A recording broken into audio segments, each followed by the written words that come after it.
Hi everyone, welcome to the bare minimum education. तो आज हम डिस्कस करेंगे 11 अक्टूबर 2022 की द हिंदू और द इंडियन एक्सप्रेस का newspaper analysis. But before I start I just want to से वन थिंग कि अभी भी आपने अगर मेरी पॉलिटी और इकोनॉमी की अगस्त 2022 की एक्सप्लेनेशन वीडियोस नहीं देखी हैं विजन करंट अफेयर मैगजीन की, तो आप जाकर देख सकते हैं। मैं आई बटन में लिंक कर दूंगी। Do not go bye my saying, आप पहले खुद पढ़िए और फिर एक बारी उस एक्सप्लेनेशन को कंपेयर करिए जो वीडियो में कंटेंट है। आप खुद जज करिए कि क्या आपके लिए सिंप्लीफिकेशन हो रही है चीजों की, कंटेंट की, and then you can stick to these explanation videos in the future as well. Okay, और आज की अगर आपको वीडियो किसी भी रूप में हेल्प करे, then you can let me know that by commenting below, liking the video and subscribing to my channel if you haven't done that. Alright, so let's get started। देखिए, जैसे कि मैंने बताया आपको, मैं पिछले 2-3 दिन से कह रही हूँ कि इकोनॉमी की वीडियो बहुत इंपॉर्टेंट है। वैसे ही आज की जो वीडियो है, बहुत ही सारे इकोनॉमिक जार्गन्स को हम डिस्कस करेंगे जो शायद आप खुद से पढ़ें तो थोड़ा सा डिफिकल्ट हो सकता है, but I would try my level best to simplify things as much as possible. Okay, so first article is from Indian Express. West did not supply weapons to India for decades, जय शंकर।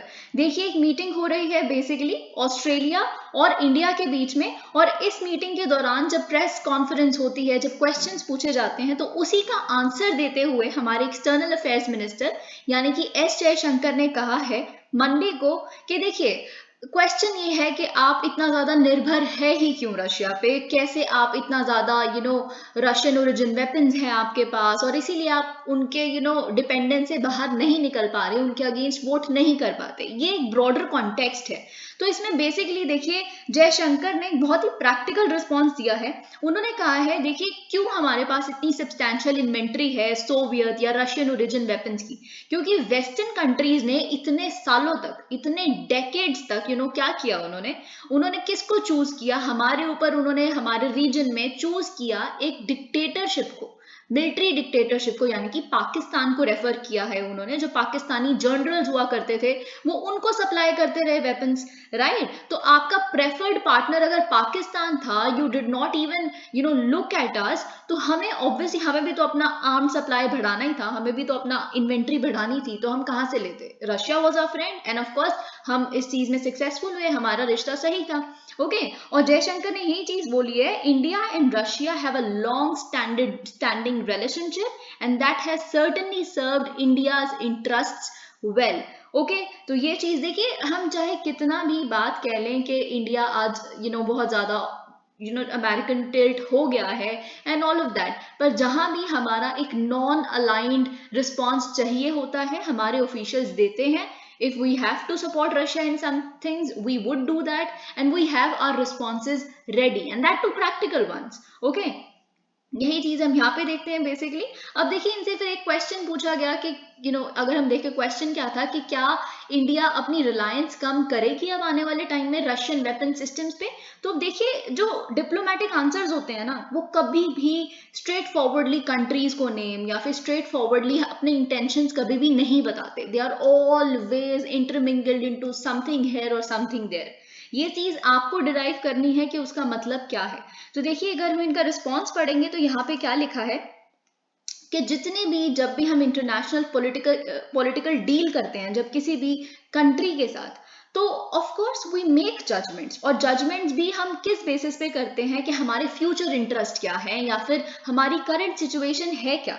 और देखिए, यहाँ पे इन्होंने लिखा है, and my sense is in terms of this current conflict, जो current military conflict, हर military conflict की तरह यही एक कॉन्फ्लिक्ट भी है, और हर कॉन्फ्लिक्ट में से कुछ लेसन्स होते हैं, कुछ लर्निंग्स होती है। और मैं बहुत श्योर हूं कि जो हमारे कुलीग्स हैं, प्रोफेशनल कुलीग्स हैं मिलिट्री में इंडिया के, वो इस पर्टिकुलर कॉन्फ्लिक्ट को भी बहुत केयरफुली स्टडी कर रहे हैं। देखिए, इस रिस्पॉन्स का मतलब क्या है? इस रिस्पॉन्स का मतलब ये है कि डेफिनेटली हमारी जो रशियन डिपेंडेंस है, रिलायंस है वेपन सिस्टम्स पे, वो बहुत ज्यादा है, और ज्यादा तो है, इसीलिए हम उसे डाइवर्सिफाई करेंगे। यही नहीं कि we would completely cut off Russia from our military supply system, no, we would diversify. हम क्या करेंगे? देखिए, आत्मनिर्भरता तो हम बढ़ा ही रहे हैं, ठीक है, हर टाइम हम एक नेगेटिव लिस्ट प्रिपेयर करते हैं हर साल, जिसमें जितनी भी डिफेंस इक्विपमेंट्स हैं वो हम बाहर से ना इंपोर्ट करके बल्कि भारत में उन्हें प्रोड्यूस करेंगे। ठीक है, दैट्स अ डिफरेंट थिंग। हम इजराइल से भी करना शुरू हो गए हैं बहुत हद तक आर्म्स और वेपन्स का इंपोर्ट। आपको पता है हम फ्रांस पे भी कितना ज्यादा डिपेंडेंट है। तो this is how we are sort of cutting down on our reliance on Russian weapon systems. Okay, अगर हम बात करें अब ऑस्ट्रेलिया और इंडिया का भी थोड़ा सा देख लेते हैं। देखिए, ऑस्ट्रेलिया और इंडिया का वही क्लीशे एक स्टेटमेंट थी दोनों की तरफ से कि हम एक रूल्स बेस्ड इंटरनेशनल ऑर्डर, जो क्वाड की स्टेटमेंट होती है, ठीक है, freedom of navigation in international waters and all of that, यही सारी चीजें यहाँ पे लिखी है। और ये चीज देखिए ऑस्ट्रेलियन, लेकिन एक चीज जो बहुत ही इंपॉर्टेंट बोली है वो ये है, ओके, ऑस्ट्रेलिया और इंडिया का जो इंडो पैसिफिक रीजन को शेप करने में रोल है बहुत ही इंपॉर्टेंट है, इकोनॉमिकली, स्ट्रेटेजिकली। ठीक है, और देखिए ऑस्ट्रेलिया ने कहा है कि इंडिया को वो एक क्रिटिकल पार्टनर मानता है कि इस रीजन को अगर शेप करना है, फ्रीडम इंश्योर करनी है, तो इंडिया का रोल बहुत ही महत्वपूर्ण है। ओके, तो ये चीज हम ऑस्ट्रेलिया की तरफ से, this is our takeaway. Okay, insurance for space activities, lenient bill needed for sector's growth। अब हम देखते हैं क्या हुआ है। अब देखिए बात क्या है, 2017 में एक रिलीज किया गया था प्रपोज्ड बिल, यानी कि एक प्रपोजल था बेसिकली कि एक बिल लाया जाएगा स्पेस सेक्टर के लिए, जिसे हम स्पेस बिल कह रहे हैं। तो देखिए बात क्या है, लेकिन उसके कुछ कुछ क्रिटिसिज्म्स थे, उसके कुछ कुछ क्रिटिसिज्म्स थे। तो अब उसको थोड़ा सा आप कह सकते हैं रीजुविनेट करके या थोड़ा सा उसमें मॉडिफिकेशन लाके एक नया स्पेस बिल हम एक्सपेक्ट कर रहे हैं, जो बेसिकली उस बिल का क्या एम होगा कि आप रेगुलेट करें कि जो कमर्शियल यूज ऑफ स्पेस है उसको रेगुलेट करने की बात, कि उसका कुछ डिस्ट्रक्शन ना हो उसकी वजह से अर्थ को, एयर स्पेस को एंड ऑल ऑफ दैट। ठीक है, तो देखिए कई चीजें हम देख लेते हैं। सबसे पहले तो क्या है, आपको अगर ISPA पता है क्या है, तो हम अगर यहाँ पे फुल फॉर्म पढ़े, इंडियन स्पेस एसोसिएशन, इसको लॉन्च किया गया था प्राइम मिनिस्टर द्वारा लास्ट ईयर। आपको पता है ये क्या है, it is an industry association for private players in space. देखिए बात ये है कि क्यों प्राइवेट प्लेयर्स की जरूरत है स्पेस में। Look at USA, why Elon Musk is important, why Elon Musk is so important for NASA also, because देखिए नासा सब कुछ नहीं कर सकता। ठीक है, प्राइवेट प्लेयर्स की जरूरत इसीलिए क्योंकि आप कंट्री वाइज अगर कंपेयर करें, यूएसए का लॉन्च रेट इतना ज्यादा क्यों है, क्योंकि वो छोटी छोटी सैटेलाइट जो होती है वो बहुत ज्यादा भेज सकते हैं। तो हमारे यहाँ पे स्मॉल सैटेलाइट लॉन्च अभी जो नॉट फेल्ड एक्चुअली, पर इतना सक्सेसफुल भी नहीं हो पाया था, मैंने अपनी वीडियोस में कवर किया था। तो इसीलिए स्मॉल सैटेलाइट व्हीकल्स जब तक हम ज्यादा डेवलप नहीं करेंगे तो तब तक हमारा लॉन्च रेट नहीं बढ़ेगा। मतलब हम एक साल में कितने लॉन्च करते हैं या एक महीने में कितने लॉन्च कर पाते हैं सैटेलाइट्स।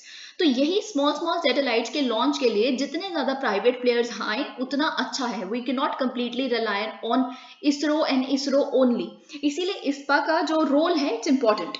ओके, तो देखिए लेकिन अगर हम 2017 की बिल की बात करें तो इसमें कुछ हार्श चीजें लिखी थी। हार्श चीजें किस तरह की, इम्प्रिजनमेंट की बात की गई थी 3 साल की, और फाइन ऑफ ओवर ₹1 करोड़ जब भी कोई इस तरह की एक्टिविटी अंडरटेक की जाएगी जहां पे प्रायर लाइसेंसिंग नहीं ली गई है या फॉल्स इंफॉर्मेशन को फर्निश किया गया है या फिर पोल्यूट करती है आपकी उस एक्टिविटी द्वारा, पोल्यूशन होता है अर्थ को, एयर स्पेस को, आउटर स्पेस को, सेलेस्टियल बॉडीज को यानी कि एस्टेरॉइड्स वगैरह, किसी भी तरह से इंपैक्ट हो रहा है जो ग्लोबल कॉमन है। राइट, ये चीज अब देखिए इसको रिमूव करने की बातचीत चल रही है। और क्या होगा बेसिकली, कैसे लीनियंसी लाएंगे आप प्राइवेट सेक्टर के लिए स्पेस में। तो देखिए एक तो चीज ये हो जाएगी क्रिमिनल चार्जेस को थोड़ा सा लीनियंट करने की बात, और साथ में आप क्या करेंगे, आप इंश्योर करेंगे यानी कि डैमेजेस के लिए इंश्योरेंस। देखिए इंश्योरेंस क्यों बहुत इंपॉर्टेंट है प्राइवेट सेक्टर के लिए या किसी भी फैक्ट्री के लिए, इंश्योरेंस बहुत इंपॉर्टेंट होती है। और स्पेस एक्टिविटी तो इतना ज्यादा एक्सपेंडिचर लाएगी अपने साथ कि अगर आप उनको देखिए, कॉन्फिडेंस कैसे आएगा जब उन्हें पता है कि उनका डैमेज जो होगा उसके लिए कुछ तो इंश्योरेंस उनके पास होगी, तभी तो कॉन्फिडेंस आएगा प्राइवेट सेक्टर के पास। ठीक है, देखिए इसरो को इंश्योरेंस की जरूरत नहीं है क्योंकि उसकी it is backed by government commitment. Government देख लेगी कोई भी डैमेज होगा, इट इज गवर्नमेंट डैमेज। पर लेकिन अगर हम प्राइवेट प्लेयर की बात करें उनको इंश्योरेंस चाहिए, तो अब इंश्योरेंस कहाँ से आएगी, मोस्ट प्रोबेबली हम बिल में ये देखेंगे 2 तरीके से आ सकती है। एक तो एक कॉर्पस फंड बनाया जाएगा जिसके तहत क्या होगा कि उस फंड में से अगर कोई भी, जैसे कोई प्राइवेट सेक्टर का कोई डैमेज हुआ अगर उसने इंश्योरेंस स्कीम ली हुई है तो उस कॉर्पस फंड में से कुछ थोड़ा सा पैसा निकाल के उसको इंश्योर कर दिया जाएगा। दूसरा वे क्या हो सकता है, government needs to set a cut off. Alright, government cut off set करेगी कि कितनी इंश्योरेंस इस तरह के पर्टिकुलर प्रोजेक्ट्स में मिलेगी, यानी कि 70% या 50% डैमेज आपको मिलेगा ही मिलेगा, ठीक है। और शायद हो सकता है वो अपने पास से दिया जाए, but that's not sure. Hate speeches sullying nation's atmosphere, supreme court. अब देखिए क्या है, ये final full and final decision तो नहीं है, इस पे फर्दर हम देखेंगे। नवंबर 1 को ये केस दोबारा सुना जाएगा, if I am not wrong. Yes, तो लेकिन है क्या, देखिए हेट स्पीच का जो टॉपिक है, हेट स्पीच हो गया, सेडिशन हो गया, all of this is very important. आप इन सारी चीजों को कैसे इवॉल्व हो रहा है, आज नहीं तो कल इस पे क्वेश्चन आएगा ही आएगा, ठीक है। Blasphemy, hate speech, everything is important, ठीक है। तो सुप्रीम कोर्ट ने मंडे को देखिए क्या कहा है, PIL पिटिशनर है, उन्होंने इशू उठाया है कैसे कि गवर्नमेंट का इन एक्शन, मतलब गवर्नमेंट कुछ नहीं कर रही हेट स्पीचेस पे। जैसे सोशल मीडिया पे हम देख रहे हैं कैसे पोलराइजेशन हो चुकी है, government is doing nothing about it. ऐसा ही रिसेंट एक हमने इंसिडेंट देखा था जिसमें supreme court KM Joseph, if I am not wrong, justice KM Joseph ने ये कहा था कि सरकार का इनएक्शन जो हम देख रहे हैं, जो मीडिया हाउसेज हैं, मीडिया कैसे डिबेट के दौरान किस तरह से हेट स्पीचेस में कन्वर्ट हो जाती हैं चीजें, और एंकर्स कुछ नहीं करते, एंकर्स एक साइड का पक्ष लेने लग पड़ते हैं, and government is doing almost nothing about it. और मीडिया बहुत बड़ा रोल, स्पेशली टेलीविजन चैनल जो हैं, बहुत बड़ा रोल प्ले करते हैं हेट स्पीच को फर्दर करने में। तो उसके लिए गाइडलाइंस लाने की भी बात चल रही है सुप्रीम कोर्ट द्वारा। ये बात मैंने आपको पूरी डिटेल में समझाई है।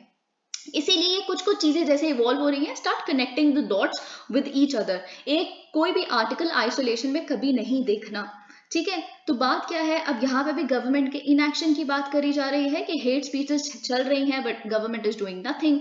और देखिए इसी पे chief justice UU Lalit ji ने कहा है कि हाँ आप बिल्कुल सही हो सकते हो, क्योंकि हेट स्पीच क्या कर रही है, it is actually destroying country का पूरा atmosphere and actually it needs to be curbed, इसे रोका जाना बहुत जरूरी है। लेकिन बात पता है क्या है, आप कभी भी जब सुप्रीम कोर्ट का कोई भी केस पढ़ें, उसको क्लोजली अगर आप मॉनिटर करते हैं तो आपको ये बात पता है कि सुप्रीम कोर्ट कभी भी ऐसे एक ओपन एंडेड क्वेश्चन पे कभी भी अपनी जजमेंट नहीं दे सकती। ओपन एंडेड स्टेटमेंट पे मैंने कह दिया जी बहुत सारे कन्वर्जन हो रहे हैं हमारे देश में, लेकिन आप बताएं तो कोई 2-4 केस लेके आए, देखिए ये पीड़ित हैं, ये कंप्लेंट कर रहे हैं कि हमारी जबरदस्ती कन्वर्जन हुई है, कोई ऐसा केस तो हवा में बातें नहीं हो सकती, उस पर सुप्रीम कोर्ट कुछ कर ही नहीं सकता। आप फिर कुछ भी कह ले कि सुप्रीम कोर्ट एक पार्टी का साइड ले रही है या दूसरी पार्टी की साइड ले रही है, सुप्रीम कुछ भी बोल सकते हैं, that's a different thing. But the fact is supreme court would never decide a verdict on the basis of vogue decisions or vogue statements। उनको facts चाहिए होते हैं कि अच्छा ये केस है, लाइए 3-4 केसेस जिससे ये पता चल रहा है जो आप बोल रहे हैं वो सही है। देखिए चीफ जस्टिस UU ललित ने अग्री कर दिया कि हाँ बिल्कुल जो आप कह रहे हैं हम मानते हैं। देखिए पिटिशनर ने ये कहा, क्या कहा है, पिटिशनर ने कहा है कि okay speeches were being made against the minority community के अगेंस्ट बहुत ज्यादा हेट स्पीचेस बोली जाती हैं ताकि गार्नर किया जा सके हिंदू वोट्स को, और हर पोस्ट पे स्पेसिफिकली जो प्रेफर्ड लोग होते हैं उनको रखा जा रहा है, जेनोसाइड कमिट हो रहा है टू मेक इंडिया अ हिंदू राष्ट्र बिफोर 2024 इलेक्शंस। ये तो बहुत वाइड चीज हो गई। देखिए CJI ने देखिए बोला है कि जो प्ली है इट लैक्स स्पेसिफिक्स, जैसे मैंने आपको बताया आप डिटेल्ड इंफॉर्मेशन लैक करते हैं, ठीक है। जो आप बोल रहे हैं हेट स्पीच तो हो रही है, इससे इन्होंने अग्री कर लिया, लेकिन हम इस तरह के जो असर्शंस जिसके बारे में हमें पता ही नहीं है कि आप क्या कह रहे हो, तो ये केस बाय केस बेसिस पे डिस्कस किया जाता है ये वाला मुद्दा। तो हम देखते हैं और हमें यहाँ से अब देखिए who are the persons involve, कौन कौन से पर्सन्स इन्वॉल्व हैं, किनके अगेंस्ट हेट स्पीच हुई है, स्पेसिफिकली अगर आपके पास कोई केस है या फिर उस क्राइम को जिस क्राइम की आप बात कर रहे हैं, कुछ तो क्राइम हुआ होगा जिसने आपको प्रोवोक किया कि आप एक PIL डालें, ऐसा तो हमेशा होता ही है, ठीक है। सिचुएशन कब से भी इन्वॉल्व हो रही हो लेकिन एक ट्रिगर इंस्टेंस जरूर होता है, तो आप लाइए क्या वो क्राइम रजिस्टर किया गया था कि नहीं रजिस्टर किया गया था, all of that we need specifics, we need details, ये चीज है। देखिए पिटिशनर हरप्रीत मनसुखानी ने क्या कहा है, उन्होंने कहा है बेंच को कि hate speech has been turned into a profitable business. यही चीज आपको याद होगा सुप्रीम कोर्ट ने भी कहा था कि TRP के लिए बहुत जरूरी है हेट स्पीचेस, सेंसिटाइजेशन जो मीडिया हाउसेस आजकल कर रहे हैं, यही सुप्रीम कोर्ट ने भी कहा था उस टाइम पे। Mansukhani claim that she had a proof. अब देखिए इनके पास प्रूफ क्या है कि एक पॉलिटिकल पार्टी है जिसने फंड किया है एक हिंदी मूवी को, द कश्मीर फाइल्स। ये बात आपको पता है, इन्होंने इस चीज पे बोला है कि मेरे पास एविडेंस है कि पार्टी ने फंड किया है उस मूवी को। ठीक है, अब ये चीज at the outset the bench observe that an incident of hate speech normal proceedings under criminal law will have to be initiated on a case to case basis. ठीक है, हमें केस टू केस बेसिस पे देखना पड़ेगा कि इसके against hate speech की गई और ऐसे लड़ाई बढ़ी और ऐसा हो सकता है। एक जनरल स्तर पे देखने के लिए हमें बहुत बड़ा एक एफिडेविट सबमिट करना पड़ेगा आपको, तो फिर वही चीज हुई है। पिटिशनर ने बोला है ठीक है, I am ready to submit the affidavit, मैं स्पेसिफिक इंस्टेंसेस के साथ नवंबर 1 को अपना एफिडेविट सबमिट करूंगी। तो हम इस चीज का फॉलो अप देखेंगे बाद में। ठीक है, इससे रिलेटेड हेट स्पीचेस से रिलेटेड बहुत और सारे केसेस चल रहे हैं and all of them are very important. अब हम देखते हैं कुछ बहुत ज्यादा इंपॉर्टेंट चीजें। Alright, now everything I say or speak becomes important for you. देखिए ये जो आर्टिकल है इसको शुरू करने से पहले, क्योंकि I have the crunch of time with me, 1 hour is short enough for me to go on and on into details of things, पर मैं आपको suggest करूंगी you read on 2008 का फाइनेंशियल क्राइसिस, उस समय भारत के बैंक्स का क्या रोल था और इंडिया सरवाइव कैसे कर गई।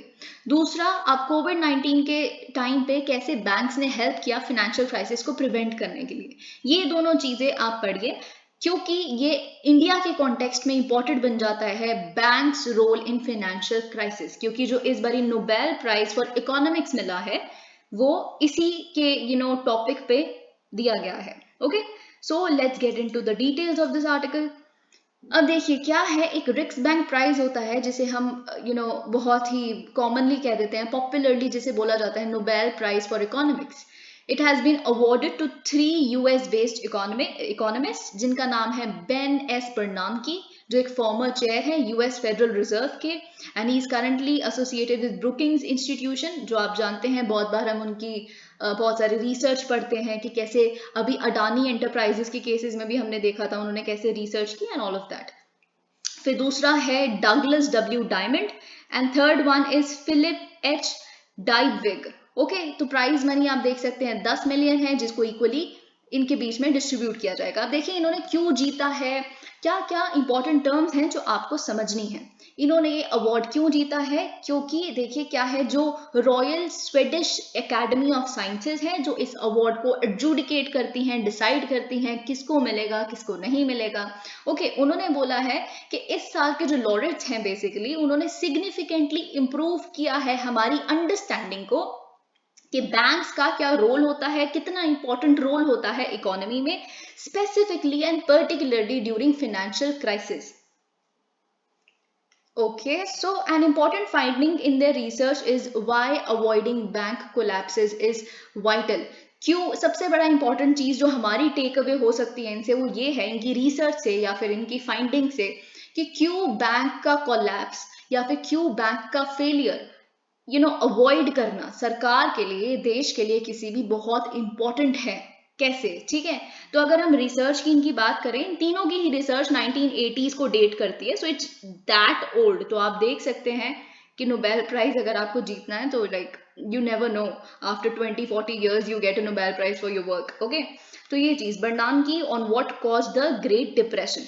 अब देखिए ग्रेट डिप्रेशन अगर आपको पता है ये 1930s में हुआ था, इट इज नॉट 2008 का जो फाइनेंशियल क्राइसिस था, वो तो अलग है, वो जिसे हम सब प्राइम क्राइसिस कहते हैं। Go on and read about it अगर आपको नहीं पता तो। ओके, तो देखिए बर्नानकी ने एक आर्टिकल लिखा था 1983 में जिसने एनालाइज किया था ग्रेट डिप्रेशन को जो 1930s में हुआ था। ठीक है, तो बात ये थी कि जनवरी 1930 के बीच में और मार्च 1933 के बीच में, 1933 के बीच में जो यूएस इंडस्ट्रियल प्रोडक्शन थी इट फेल बाय 46% और अनएम्प्लॉयमेंट थी इट रोज टू 25%। और क्राइसिस था जो एक वाइल्ड फायर की तरह स्प्रेड किया था। कैसे, क्योंकि आप देख सकते थे पूरे वर्ल्ड में almost no part remain untouched. जैसे आप ग्रेट ब्रिटेन में अगर देखेंगे unemployment increase to 25%, Germany, Australia, ठीक है, यहाँ पे तो almost 1/3 of the work force was out of jobs. अब देख सकते हैं 1/3 of the work force was out of jobs. Chile देख सकते हैं, उधर भी नेशनल इनकम फेल बाय 33%। तो ये तो थोड़ा सा हमने डेटा देख लिया। ओके, अब देखिए जब तक बर्नानकी ने ये पेपर नहीं लिखा तब तक जो एक ब्रॉडर, जो सब यही समझते थे, क्या समझते थे कि जो बैंक का फेलियर है वो एक कॉन्सिक्वेंस है, रिजल्ट है। बैंक क्यों फेल करते हैं? क्योंकि फाइनेंशियल क्राइसिस हो जाता है। तो फाइनेंशियल क्राइसिस जब भी होगा तो बैंक फेल हो जाएंगे, ये तब तक समझा जाता था। पर बर्नानकी के 1983 के पेपर से ये प्रूव हो गया it is exactly the opposite. क्योंकि बैंक फेलियर तो कॉज है फाइनेंशियल क्राइसिस का, क्योंकि बैंक फेलियर होता है इसीलिए फाइनेंशियल क्राइसिस आता है। तो ये चीज उन्होंने प्रूव कर दी, और आज ये इतनी बड़ी चीज है कि it is a conventional wisdom. सबको पता है कि बैंक फेल हो गया तो क्राइसिस आ जाएगा, ये चीज आपको भी पता है, क्योंकि 2008 के फाइनेंशियल क्राइसिस ने तो ये चीज और प्रूव कर दी थी, ठीक है, जिसे हम सब प्राइम क्राइसिस कहते हैं। Okay, using a combination of historical sources and statistical methods, his analysis showed which factors were important in the drop in GDP. He found, देखिए उन्होंने बहुत सारे फैक्टर्स पढ़े कि एक कंट्री की जब जीडीपी को हम इवेल्युएट करते हैं या काउंट करते हैं, सबसे ज्यादा इंपॉर्टेंट फैक्टर क्या है। अगर हम ड्रॉप देख रहे हैं जीडीपी में, तो सबसे ज्यादा कंट्रीब्यूट कौन कर रहा है, कौन सा सेक्टर कर रहा है उस ड्रॉप को। तो उन्होंने जब इन फैक्टर्स को पढ़ा समझा, तो उन्हें पता चला the factors that were directly linked to failing banks accounted for the lion's share of the downturn. सबसे बड़ा जीडीपी में ड्रॉप या स्लो डाउन तब आता है जब जो बैंक्स हैं वो फेल होना शुरू हो जाते हैं। There's a direct link between a nation's economy and banks banks status और बैंक्स हेल्थ, ठीक है। बर्नानकी ने बेसिकली ये बोला बैंक रन्स जो है, बैंक रन्स, अभी मैं बताती हूँ बैंक रन होता क्या है, ठीक है, वैसे तो शायद आपको पता होगा बट स्टिल। तो इन्होंने बोला बर्नानकी ने कि बैंक रन्स जो होते हैं वो एक की रीजन होता है कि कैसे एक जो नॉर्मल रिसेशन, जो बहुत नॉर्मल है, बूम फिर नीचे रिसेशन आना, ये तो एक नॉर्मल साइकिल है जो चलती रहती है, ठीक है, लेकिन कैसे एक नॉर्मल रिसेशन स्पाइरल कर जाता है एक ग्रेटेस्ट इकोनॉमिक क्राइसिस में इन द मॉडर्न हिस्ट्री। ये 1930s को इन्होंने इवेल्युएट करते हुए ग्रेट डिप्रेशन को बोला कि कैसे एक नॉर्मल सा रिसेशन आया था, लेकिन क्योंकि बैंक्स फेल हो गए थे इसने उसको किसने पुल कर दिया, एक ग्रेट इकोनॉमिक क्राइसिस में। अब देखिए बैंक रन्स कब होते हैं, क्या होता है बैंक रन्स। देखिए हम सारे डिपॉजिटर्स हैं, हम बैंक्स में अपने डिपॉजिट जमा करवाते हैं, ठीक है, अपना पैसा डिपॉजिट करते हैं। तो देखिए क्या है कि कभी कभी थोड़ा सा रिसेशन जब आ जाता है या हमें लग रहा है हमारी इकोनॉमी स्लो कर रही है, तो जो डिपॉजिटर्स हो जाते हैं ना वो डर जाते हैं, घबरा जाते हैं, उन्हें लगता है कि पता नहीं बैंक ना डूब जाए, हमारा पैसा ना डूब जाए, तो क्योंकि रिसेशन आ रहा है और फिर हमें आगे जरूरत भी पड़ सकती है। जैसे अगर कल को ये कॉन्फ्लिक्ट जो चल रहा है यूक्रेन और रशिया का, या फिर ताइवान में भी कोई ऐसा इस तरह का कॉन्फ्लिक्ट आ जाता है, तो क्या होगा, अचानक से लोग रश करने लग पड़ते हैं कि हम क्या करते हैं, बैंक से सारा पैसा निकलवा के विड्रॉ करके अपनी सेविंग्स को घर पे रख लेते हैं, because we do not trust the banks, कभी भी फेल हो जाए, डूब जाए, हमारा पैसा डूब जाएगा। बहुत लोग अभी भी गोल्ड क्यों नहीं रखते बैंक्स के पास, यही सोच के, अभी भी यही चीज है, ठीक है। तो फिर बेसिकली जब क्या होता है कि अगर आपको ये बात पता है कि बैंक के पास, बैंक क्या करता है, जो आप डिपॉजिट कर रहे हो उसी डिपॉजिट का तो पैसा उठा के आगे क्रेडिट देता है, यानी कि लोन देता है उसी पैसे को रख के, उसी पैसे में से निकाल के। तो बैंक के पास भी देखें, हाँ आप कभी भी जाएंगे बैंक के पास तो आप अपना विड्रॉ कर सकते हैं कभी भी अपनी डिपॉजिट को, लेकिन अगर सारे इकट्ठे, मतलब पूरे बैंक में अगर समझिए कि 1000 बंदों ने अपने डिपॉजिट रखे हैं, तो 1000 के 1000 साइमल्टेनियसली आ गए, नहीं जी हमें अपना विड्रॉ करवाना है, व्हाट वुड हैपन, क्या होगा, इतने सारे विड्रॉल जब इकट्ठे हो जाएंगे, बैंक के पास तो इतना रिजर्व ही नहीं है, बैंक वुड गो बैंकरप्ट, जिसे हम बैंकरप्सी कहते हैं। बैंकरप्सी का जो टर्म है वो आया ही यहाँ से है, ठीक है, इसे कहते हैं बैंक रन, ठीक है, ये चीज आपको पता चल गई। इसे ये देखिए यहाँ पे लिखा है, thanks to bank runs the recession of 1921, जो एक सिंपल सा रिसेशन 1929 में आया था, वो टर्न हो गया एक फुल फ्लेजेड बैंकिंग क्राइसिस में बाय 1930s, ठीक है, क्योंकि half of the banks actually went bankrupt. अब बर्नानकी ने डेमोन्स्ट्रेट किया कि इकोनॉमी देखिए तब तक रिकवर करनी स्टार्ट नहीं की जब तक स्टेट ने फाइनेंशियली इंप्लीमेंट किया उन पावरफुल मेजर्स को जो एडिशनल बैंक पैनिक्स को अवॉइड ना करें, मतलब स्टेट ने जब इसका जिम्मा नहीं उठाया, ट्रस्ट नहीं दिलवाया लोगों में कि बैंक सेफ है, कोई बैंकरप्सी नहीं होगी, आप अपने इस तरह से डिपॉजिट्स को मत विड्रॉ करिए, we take the charge of it. जब तक स्टेट इस तरह की पॉजिटिव मेजर्स के साथ नहीं आया, इकोनॉमी रिवाइव करनी, रिकवर करनी शुरू नहीं हुई। ठीक है, ये चीज। द डिपॉजिट इंश्योरेंस प्रोविजंस, अब देखिए ये चीज है, डिपॉजिट इंश्योरेंस प्रोविजंस आपको पता होगा क्या होता है। अगर भारत के केस में आपको पता है 5 लाख तक की डिपॉजिट इंश्योरेंस स्कीम होती है, राइट, यू नो दैट। तो डिपॉजिट इंश्योरेंस प्रोविजंस क्या होता है कि अगर आप सपोज करिए कि आपको एक बेसिकली ये चीज दी जाएगी, एक बहुत बड़ा स्टेप है डिपॉजिट इंश्योरेंस प्रोविजन, एक बहुत अच्छा स्टेप है जो डिपॉजिटर्स हैं उनका कॉन्फिडेंस गेन करने के लिए। क्योंकि जो डिपॉजिट आपके यहाँ पे कर रहे हैं, आप उन्हें जब तक ये कॉन्फिडेंस नहीं दोगे कि अगर कल को कुछ भी हो जाता है, बैंक डूब भी जाता है, कुछ भी हो जाएगा, सरकार इंश्योर करेगी कि एक बेयर मिनिमम आपके डिपॉजिट का जो शेयर है वो आपको वापस हम करेंगे ही करेंगे। So it is insured that way. जैसे कि 5 लाख आपका डिपॉजिट कितना भी हो, लेकिन मिनिमम है, इससे ज्यादा भी हो सकता है, मिनिमम है, depending upon the deposit you have. ऐसा नहीं है कि 10,000 आपके अकाउंट में पड़े और आप कहते हैं 5 लाख तो सरकार ने बोला, ऐसा नहीं है, तो इट डिपेंड्स। ठीक है, तो अगर आपको बोला जाएगा कि 5 लाख तो बैंक डूब भी जाए तो आपको मिलेगा ही मिलेगा, तो इससे तसल्ली आ जाती है डिपॉजिटर्स को। Okay, so government is hand holding our depositing incentive. ठीक है, ये चीज। तो यहीं पे एक ऐसे तरह के डिपॉजिट इंश्योरेंस प्रोविजंस लाए गए सरकार द्वारा और ट्रस्ट बिल्ड किया गया और प्रिवेंट किया गया बैंक रन्स को। Today Bernanke's views letting banks fail often worsens a financial crisis are conventional wisdom backed empirical studies। ये बात आपको पता है, ये बात तो आप सभी जानते हैं कि banks are too big to fail. ये चीज आपने सुनी होगी, too big to fail bank, जैसे SBI, येस बैंक भी एक आप कह सकते हैं। सो ये बैंक्स इतने बड़े हैं कि इनको फेल होने ही नहीं दे सकते, क्योंकि जिस तरह का पैनिक आएगा इसके साथ, जिस तरह का क्राइसिस इवॉल्व हो जाएगा इससे।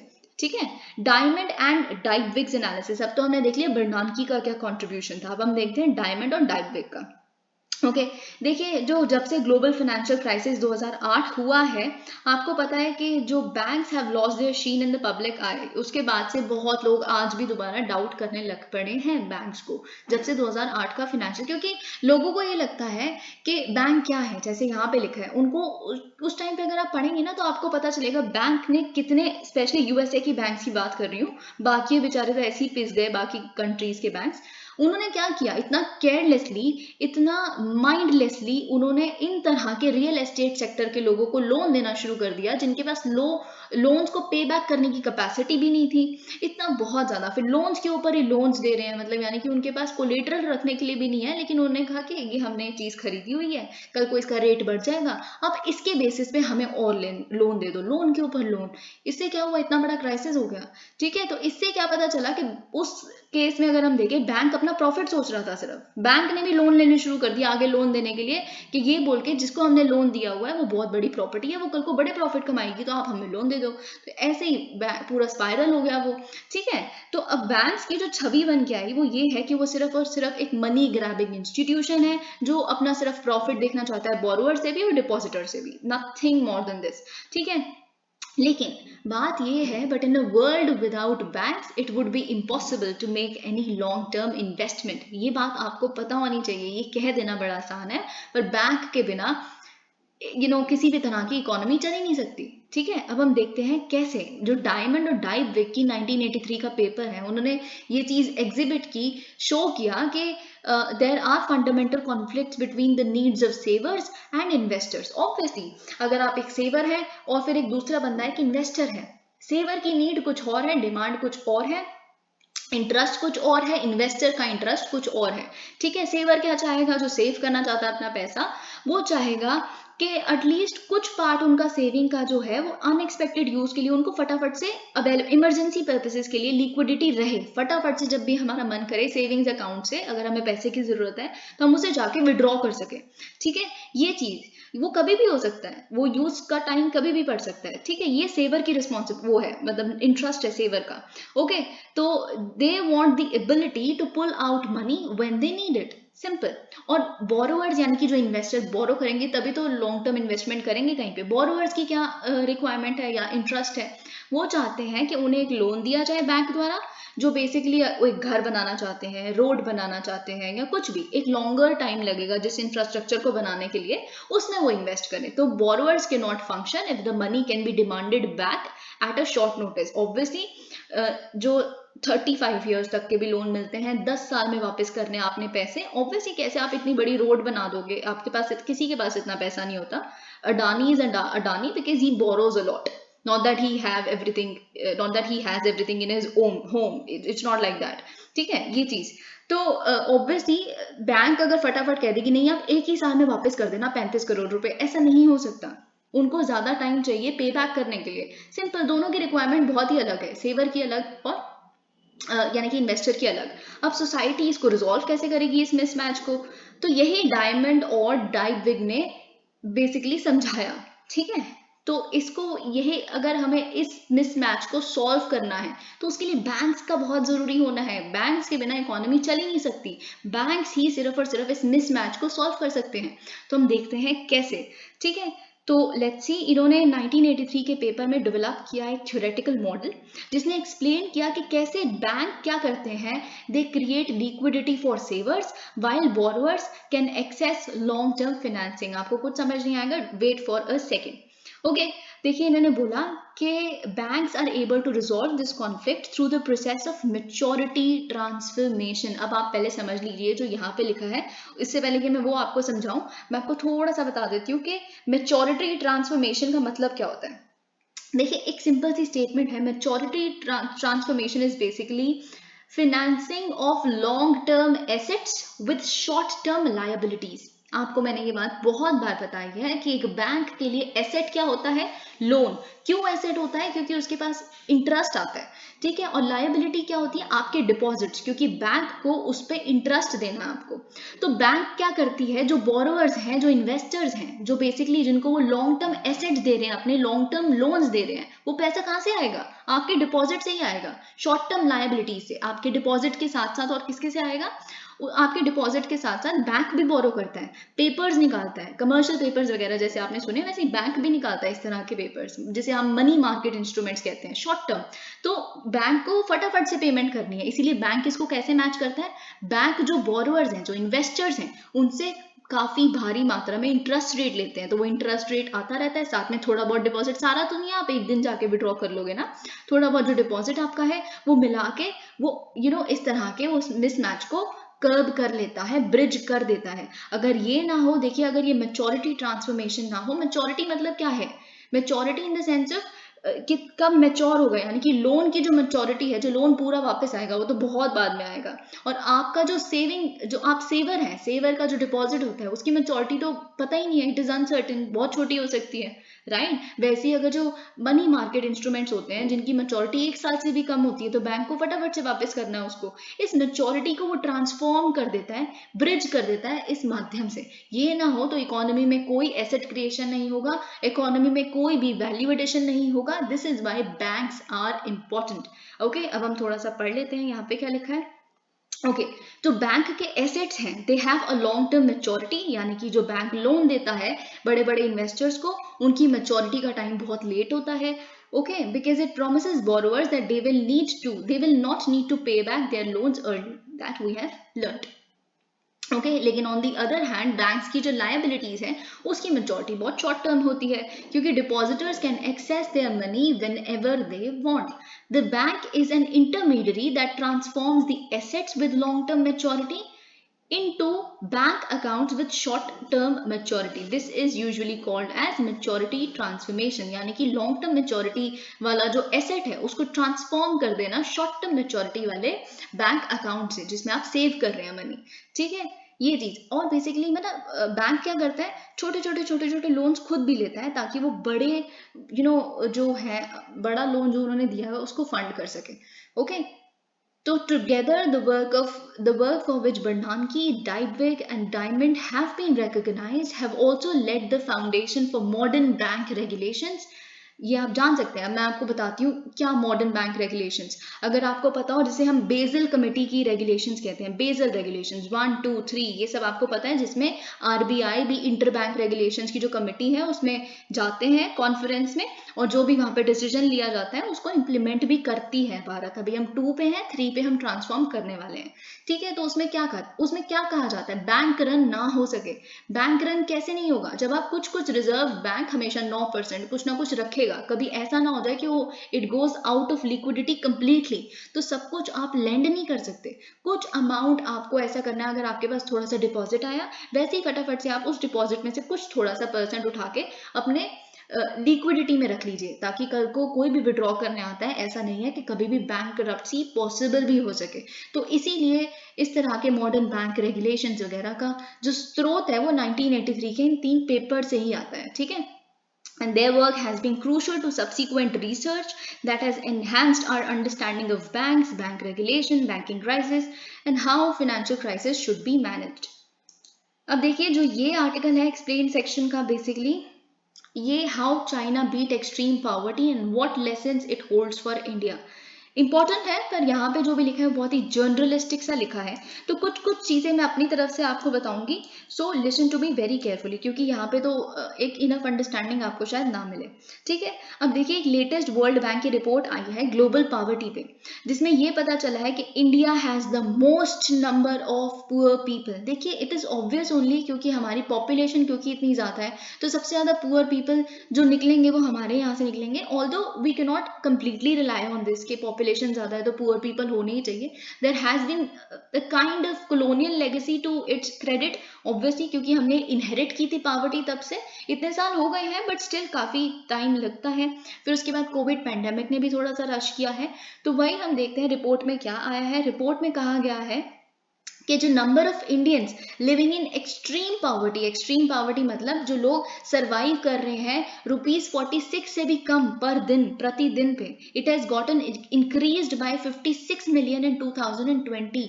2020 में इनका नंबर 56 मिलियन ऐड हो गए हैं लोग, और 5.6 करोड़ लोग, ठीक है। तो ये चीज, अगर हम चाइना की बात करें, चाइना डेफिनेटली हमारा पॉपुलेशन साइज ऑलमोस्ट कंपेरेबल है, दो हम ओवरटेक करने वाले हैं, लेकिन हमारा बिल्कुल कुछ पॉइंट का ही डिफरेंस आएगा। लेकिन चाइना को काफी क्रेडिट किया जाता है कि उसने अपनी पॉवर्टी एलिविएशन स्कीम बहुत अच्छे से निभाई है। डेफिनेटली जिस स्पीड पे उन्होंने पॉवर्टी एलिविएट की है और जिस स्केल पे 1978 और 2018 के बीच में, it is commendable. Okay, now what did China achieve, China ने ऐसा क्या अचीव किया है कि जो हमें उनसे कुछ सीखना चाहिए। देखिए चाइना में बहुत ही ज्यादा एक्सट्रीम पॉवर्टी हुआ करती थी, डेफिनेटली हायर देन इंडिया। कब की बात कर रहे हैं, माओ के टाइम की बात कर रहे हैं, ठीक है। जब माओ का टाइम था 1970s तक का, मतलब आप देख सकते हैं मिड 1970s तक, वहां पे काफी ज्यादा पॉवर्टी थी। लेकिन जब आया डेंग का एरा स्टार्ट हुआ वहां पे, जो बेसिकली जिन लीडर ने फॉलो किया, तब से जो चेंज आया, it was a dramatic change, story completely change हो गई। तो एक सेपरेट स्टडी वर्ल्ड बैंक की ये कहती है कि 1978 से 2018 के बीच में चाइना की पॉवर्टी का हेड काउंट ड्रॉप किया है। कब से, आप इट इज रिमार्केबल। आप देखिए एक बार, 770 मिलियन से 5.5 million. Just look at the numbers, किस स्केल की पॉवर्टी इन्होंने हटाई है। तो कैसे कर पाए हैं ये देखते हैं, ठीक है।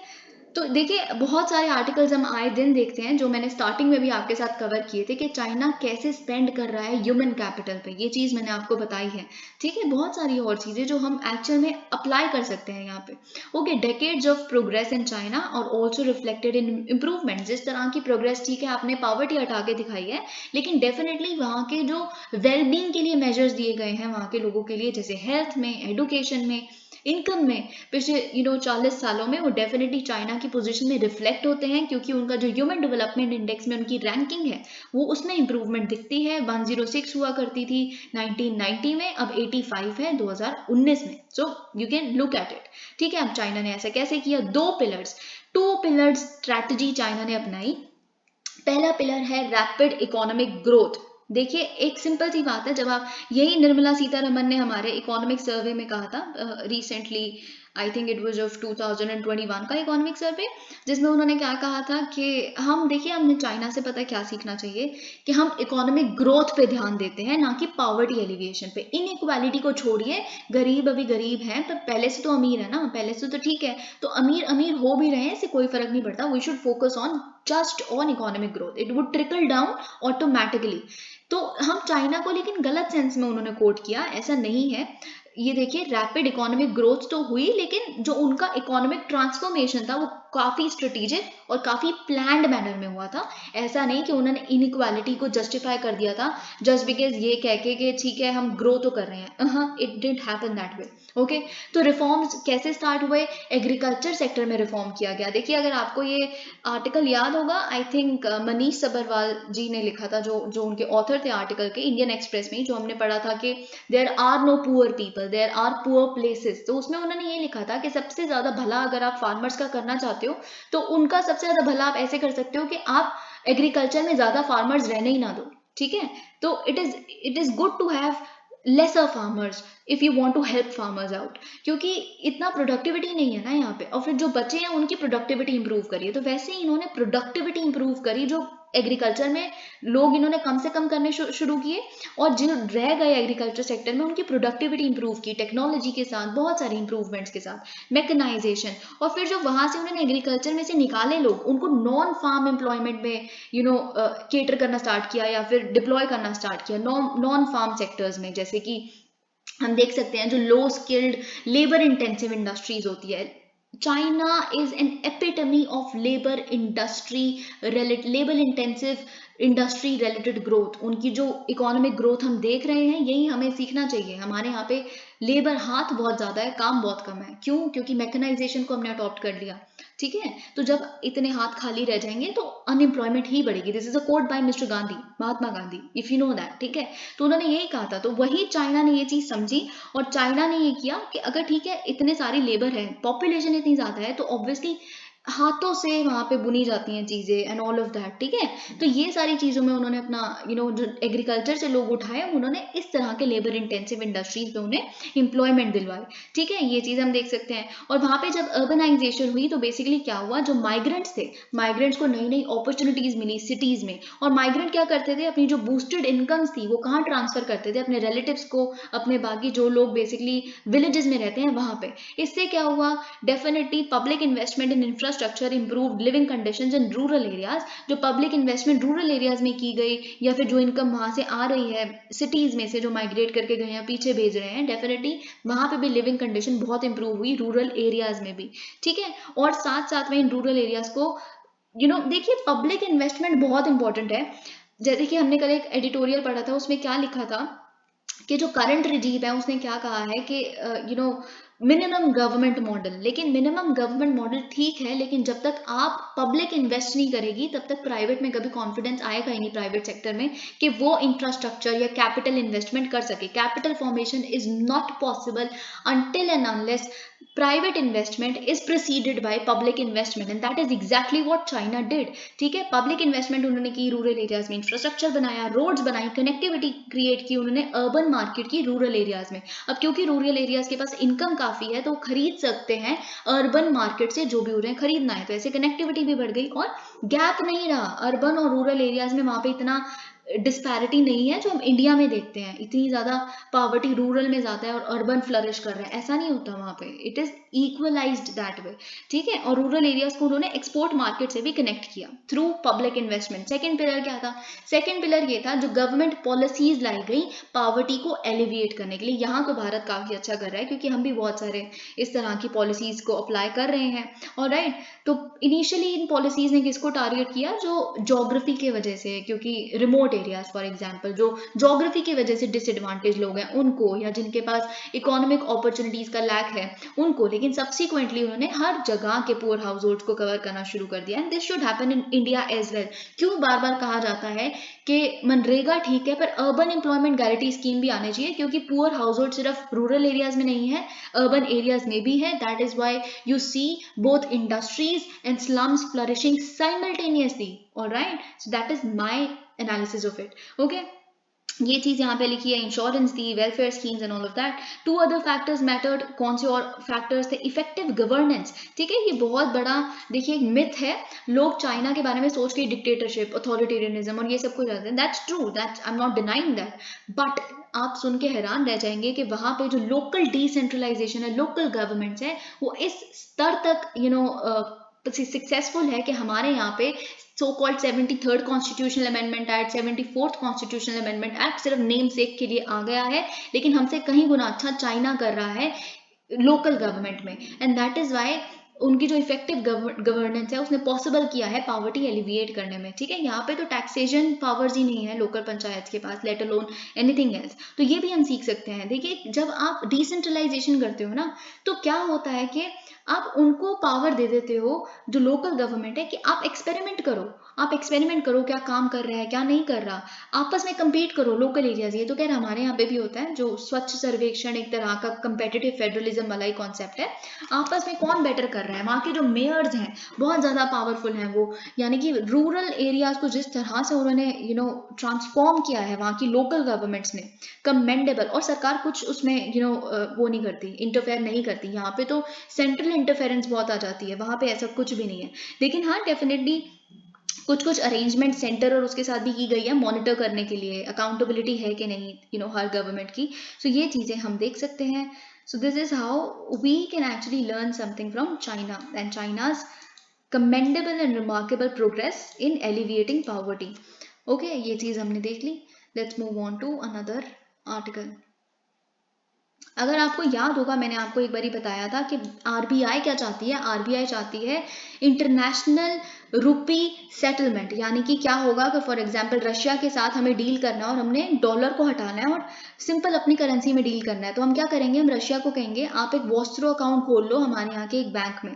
अगर फॉर एग्जाम्पल हमने खरीदा वहां से तेल 1 टन और हमने उनको पे किया रुपीज में 100 रुपये, 100 रुपये अगर हमने कर दिए, तो हम रशिया को नहीं भेज रहे, हम उनके वॉस्ट्रो अकाउंट जो अपना उन्होंने अकाउंट खोला हुआ है हमारे यहाँ के एक बैंक में, हम उसमें डिपॉजिट करवा देंगे। फिर रशिया ने अगर हमसे टेक्सटाइल खरीदना है फॉर एग्जाम्पल, उसका अमाउंट अगर 50 रुपये है हमारे यहाँ पे, तो रशिया उसको रूबेल्स में पे नहीं करेगा, उसी वॉस्ट्रो अकाउंट में जिसमें हमने पेमेंट की हुई है उस 100 में से 50 निकाल के हमें पे कर देगा। और ऐसे पॉसिबल हो जाएगी international settlement in terms of rupee. और आरबीआई और हमारी सरकार का एक सपना है बेसिकली, और हमारे यहाँ के लोगों का भी, which is very very valid, कि रुपी एक दिन इस तरह से, इससे क्या होगा, देखिए जब आप रुपी में ट्रांसफर कर इस तरह के ट्रांजैक्शन करने शुरू हो जाएंगे, रुपी को एक लेजिटिमेसी मिल जाएगी। जैसे डॉलर ने इनिशियली करना शुरू किया या यूरो ने इनिशियली करना शुरू किया, जब रुपी को लेजिटिमेसी मिल जाएगी, उसी में ट्रेड सेटलमेंट्स आप देखते हैं। अर्जेंटीना में हम गए, नेपाल के साथ हमारी रुपी सेटलमेंट्स होती है, बहुत सारी चीजें। तो इट इज इंपॉर्टेंट, इससे रुपी को एक काफी ग्लोबल लेवल पे इंपॉर्टेंस मिलनी शुरू हो जाएगी। और आने वाले टाइम पे हम सोच सकते हैं कि आईएमएफ में एक जो 5 अभी करेंसीज हैं, स्टर्लिंग, डॉलर, यूरो, ये सब वगैरह के साथ साथ हमारी करेंसी भी ऐड हो जाएगी। तो लेकिन अभी तक तो ये सक्सेसफुल नहीं हो रहा है। सिर्फ 2 बैंक्स हैं, ये कहने के बाद भी, जो रशिया के सेटलमेंट्स करने के लिए 2 बैंक्स हैं जिन्होंने अडॉप्ट किया है, यूसीओ बैंक और येस बैंक। इनका ये कहना है, इन्होंने सिर्फ अभी स्पेशल वॉस्ट्रो अकाउंट खोले हैं to facilitate transactions with Russia. Because see जो बैंक्स है ना, बैंक्स बहुत ज़्यादा स्पेक्युलेटिव क्यों है, यहाँ पे बहुत रिलक्टेंट क्यों है रशिया के साथ डील करने के लिए। उनका कहना है रशिया के साथ हमारा जो ट्रेड है, it is less than 2% of the total trade. ठीक है, और स्पेसिफिकली बात ये है कि सबसे ज्यादा जो बिजनेस आता है वो आता ही सिर्फ और सिर्फ यूएसए से है। तो जो बैंक्स है वो banks, USA is more important then Russia.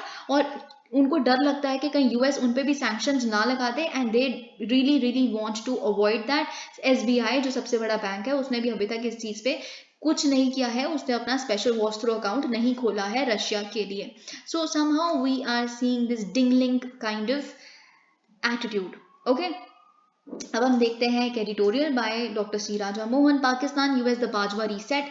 Now that you know के mister Bajwa, Qamar Javed Bajwa, he set to retire. आपको पता है आर्मी चीफ पाकिस्तान के, नेक्स्ट मंथ उनका नवंबर में बेसिकली रिटायरमेंट है। आई एक्सपेक्ट कि शायद उनको एक री इलेक्ट कर दिया जाए, हो सकता है रीअपॉइंट किया जाए, I do not know, but let's see क्या होता है। पर एज ऑफ नाउ हमें, उन्होंने भी यही बोला है कि शायद ही मेरी लास्ट एड्रेस होगी, जैसे हमने कल डिस्कस किया था, एंड ऑल ऑफ दैट। बहुत सारा अटेंशन कमर जावेद बाजवा को मिलता है, मिलता आया है, अभी भी मिल रहा है। क्यों? क्योंकि उनके कुछ कुछ ऐसे स्टेप्स हैं जिसने डेफिनेटली एक बहुत लॉन्ग टर्म इम्पैक्ट छोड़ेगा जो पाकिस्तान पे। अब हम देखते हैं फटाफट से यहाँ पे क्या लिखा है, do not, by not digressing into anything else. अब देखिए यहाँ पे क्या हुआ है। ऑलराइट, अभी कमर जावेद बाजवा, एक हफ्ते तक बेसिकली वो वॉशिंगटन के साथ मीटिंग हुई है, यूएस के टॉप एशलॉन्स जो है, मतलब कि जो टॉप ऑफिशियल्स है, उनके साथ बातचीत की है कमर जावेद बाजवा ने। 3 factors might explain the renewed American engagement with Pakistan, देखिए क्यों अचानक से हमने क्या सोचा, तालिबान से जो विड्रॉल हुआ अफगानिस्तान से, ट्रूप्स विड्रॉ कर ली यूएसए ने, उसके बाद हमने सोचा कि यूएस और पाकिस्तान का रिश्ता खत्म लेकिन अचानक से क्या हुआ है, हम उनका रिश्ता दोबारा से पनपता देख रहे हैं। और इसके पीछे कुछ 3 रीजंस दिए हैं इन्होंने। एक तो आप देख सकते हैं उसका रिजल्ट आप F-16 पे देख सकते हैं, जो F-16 का मेंटेनेंस पैकेज दिया गया है, I think $45 million, if I am not wrong. ठीक है, वो चीज आप देख सकते हैं। कुछ कुछ तो रिजल्टेंट फैक्टर्स आप देख रहे हैं ग्राउंड लेवल पे कि इनका रिश्ता दोबारा से जो हमने सोचा था वो बिल्कुल ऑपोजिट हो रहा है उसका। Okay, but there is no nothing to fear a lot about, क्योंकि इससे बहुत खास कुछ नहीं हो रहा। ओके, तो देखिए क्या है सबसे बड़ा फैक्टर। सबसे पहला, Pakistanis army chief never really went out of reckoning in western Capitals, Bajwa was visiting the US after a long time. देखिए बात क्या है कि कभी ऐसा हुआ ही नहीं। इनका ये कहना है कि ठीक है, जो भी चीज़ें हम पॉलिटिक्स में देखी हमने कि यूएसए और पाकिस्तान के बीच में कुछ दिक्कतें चल रही हैं, पर बाजवा अपने पर्सनल लेवल पे कभी भी उन्होंने यूएसए के साथ रिश्ते खराब किए ही नहीं। उनका ये जो विजिट हम देख रहे हैं वो ऑलरेडी कोविड से पहले की विजिट तय की हुई थी, पर कोविड के रिस्ट्रिक्शंस की वजह से उस समय नहीं अंडरटेक की गई, तो अब हो रही है। ठीक है, और बाजवा की देखिए, बाजवा एक फ्रीक्वेंट विजिटर है यूके, और यूके को आप बहुत अच्छे से जानते हैं, लंदन ने हमेशा फेवर किया है पाकिस्तान को बहुत सारी चीज़ों में। आप आज भी देख सकते हैं वहाँ की जो क्वीन, वहाँ की जो प्रिंसेस डायना, उनका भी काफ़ी ज़्यादा आना जाना था यूके में, so all of that. Okay, ये चीज़ आप देख सकते हैं। और London has definitely been a consistent friend of Pakistan, और लंदन ने क्या किया है, एक इंटरलॉक्यूटर, एक मीडिएटर की तरह बहुत बार एक्ट किया है वॉशिंगटन यानी कि यूएसए और पाकिस्तान के बीच में। एक्चुअली में लंदन ही चाहता है कि पाकिस्तान और यूएसए का रिश्ता कभी खराब ना हो। ठीक है, ये चीज़ और राइट, ये चीज़ आप देख सकते हैं। और अगर हम देखें ना, तो यूएसए को बहुत खास इंटरेस्ट है नहीं कुछ पाकिस्तान में। यूएसए बस अपना मतलब, यूएसए को इसी में इंटरेस्ट नहीं है, उसका जहाँ मतलब है उसको वहाँ पे इंटरेस्ट है। वो एक टाइम पे उनको पाकिस्तान की जब ज़रूरत थी वो आते हैं, वो उनका उनसे काम निकलवाते हैं और चले जाते हैं। अब आप क्या सोचते हैं कि F-16 का पैकेज उन्हें क्यों दिया गया है? इंडिया को ये दिखाने के लिए कि आप रशिया के अगेंस्ट वोट नहीं करते यूनाइटेड नेशंस में, आप उनसे S-400 मिसाइल सिस्टम भी ले रहे हो, हम आप पे काटसा भी ना लगाए, तो you cannot really eat the cake and have it too. हम भी दिखा सकते हैं कि फिर हम पाकिस्तान के साइड ले लेंगे। It is just that, nothing, it is symbolic in nature and nothing more than that. ठीक है, अब बाजवा ने देखिए क्या है, बाजवा वेद, अब देखिए बात ये कही गई है कि बाजवा अब फॉर्मली इंचार्ज रहेंगे या नहीं रहेंगे, पर इट इज द फैक्ट कि वो डी फैक्टो सीईओ हैं वर्ल्ड की 5th मोस्ट पॉपुलर स्टेट यानी कि पाकिस्तान के। ओके, सबसे ज्यादा इंपॉर्टेंट, इससे भी ज्यादा इंपॉर्टेंट बात ये है कि पाकिस्तान एक थोड़ा सा तो vital piece of real estate occupy करता है। देखिए पाकिस्तान की जो पोजीशन है ना, ज्योग्राफी जो है पाकिस्तान की, अगर पाकिस्तान उस पर कैपिटलाइज करना शुरू करे ना, तो पाकिस्तान की ज्योग्राफी उनकी डिप्लोमेसी के लिए और उनके इंटरेस्ट के लिए बहुत फेवरेबल हो सकती है, क्योंकि जहाँ वो बैठे हैं अभी, वो Iran, Arabia, central Asia, Russia, China, India सबसे घिरे हुए हैं, तो सबके लिए इंपॉर्टेंट है पाकिस्तान। बट अनफॉर्चुनेटली जिस तरह का वो अभी तक कैपिटलाइज कर ही नहीं पाए, पता नहीं किन चीज़ों में वो उनका ध्यान है। Army chief is the arbiter of Pakistan domestic politics. देखिए आर्मी चीफ इतनी बड़ी बात क्यों होती है, क्यों मिलिट्री की इतनी बात पाकिस्तान में की जाती है, क्योंकि जो आर्मी चीफ है वो बेसिकली डिसाइड करते हैं पाकिस्तान की डोमेस्टिक पॉलिटिक्स कैसे चलेगी, वो सेट करते हैं पाकिस्तान की इंटरनेशनल रिलेशंस का गोल क्या है, डिप्लोमेसी कैसे चलेगी, डायरेक्ट करते हैं उनको। Bajwa definitely one of the largest आर्मीज को भी लीड करते हैं। पाकिस्तान के पास आप जानते हैं न्यूक्लियर बॉम्ब भी है, तो ये चीज़ एक न्यूक्लियर वेपन स्टेट है। ठीक है, तो बहुत इंपॉर्टेंट डेफिनेटली पाकिस्तान को बना देते हैं और पाकिस्तान के आर्मी चीफ को भी। ठीक है, Rawalpindi support for international terrorism continues to give much leverage both negative and positive to Pakistan. अब देखिए जिस तरह का इंटरनेशनल टेररिज्म पाकिस्तान ने आज तक सपोर्ट किया है, वो पाकिस्तान को एक नेगेटिव इमेज भी लाता है, क्योंकि बहुत बार जब उनके लोग ट्रैवल करते हैं ना, जब देखिए इनका तो कुछ नहीं है मिलिट्री का, पर पाकिस्तानी लोग जब ट्रैवल करते हैं एयर फ्लाइट वगैरह से, जब उनको यूएसए के न्यूयॉर्क में इतना एम्बेरस करते हैं रोक के कि कहीं आप टेररिस्ट तो नहीं है एंड ऑल ऑफ दैट, तो ठीक है एक नेगेटिव इमेज भी आती है। पॉजिटिव ये है कि फिर सारे डरते भी हैं, पाकिस्तान की ज़रूरत भी हर कंट्री को है। ठीक है, ये चीज़ अब हम देखते हैं कैसे।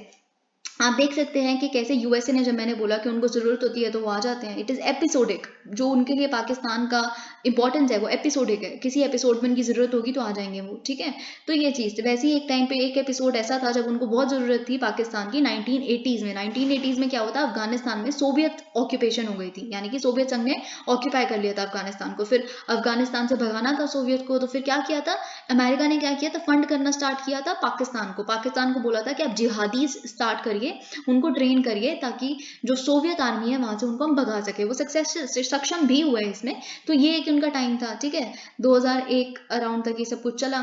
फिर हम देख सकते हैं और क्या, Pakistan army's cooperation, okay, international terrorism को जब हटाने के लिए, जब आपको पता है 9/11 अटैक्स हुए, उसके बाद भी जरूरत पड़ी तो फिर उसमें भी वाशिंगटन ने साथ लिया। अब हम रिसेंटली देखें तो क्या हुआ, वाशिंगटन ने यानी कि यूएसए ने पाकिस्तान का सपोर्ट कब लिया, जिसके लिए तालिबान अब पाकिस्तान के खिलाफ हो गया। तालिबान कहता है कि पाकिस्तान ने अलाउ किया अपने एयर स्पेस में से ट्रेवल करना यूएस ड्रोन को, जिसने किसको मार दिया, किसका मर्डर किया, अयमान अल जवाहिरी को, राइट, जो एक बहुत बड़े पौश बंगले में रह रहे थे, जो तालिबान के बेसिकली उसमें उनको पनाह दी हुई थी, ठीक है। तो पाकिस्तान ने हेल्प नहीं करा, तो वरना रूट कहाँ से आ गया, पाकिस्तान की तो हवा से उड़ के गया वो, ठीक है। सो ऑल ऑफ दैट।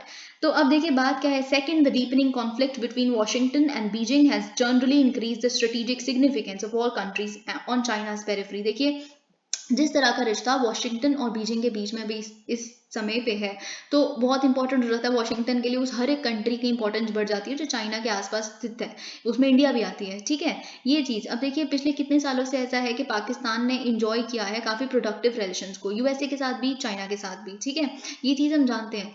लेकिन बात क्या है, पाकिस्तान एक मेजर नॉन नेटो अलाई भी है यूएसए का, ठीक है, पर at the same time China और पाकिस्तान का आप रिश्ता क्या जानते हैं, ऑल वेदर रिलेशनशिप, हर मौसम के दोस्त, ठीक है, higher than Himalayas, deeper than Indian Ocean and sweeter than honey. तो फिर ये दोनों चीज़ें कैसे मैनेज होंगी, क्योंकि हर कंट्री चाहती है कि, मतलब अब इतना इंपॉर्टेंट हो गया है ना यूएसए और जो चाइना की जो लड़ाई चल रही है आपस में, जिस तरह की हम देख रहे हैं, ठीक है, पिछले कुछ सालों में, तो फिर पाकिस्तान के पीस में पिस जाएगा, एक मेजर नॉन नेटो अलाय रहे कि ऑल वेदर फ्रेंड रहे पाकिस्तान का, ठीक है। तो अब चाइना क्या चाहती है पाकिस्तान को कि वो एंटी अमेरिकन रहे, ठीक है, तभी तो चाइना क्या करती है, आप देख सकते हैं इमरान खान जब गए थे मॉस्को में व्लादिमीर पुतिन से मिलने, जस्ट कुछ ही दिन पहले जब उन्होंने इन्वेजन, यूक्रेनियन इन्वेजन लॉन्च की पुतिन ने, तो इसका ये किसने भेजा था उनको, बीजिंग ने भेजा था, बीजिंग के इनकरेजमेंट की वजह से नज किया था उनको, ठीक है, ये चीज।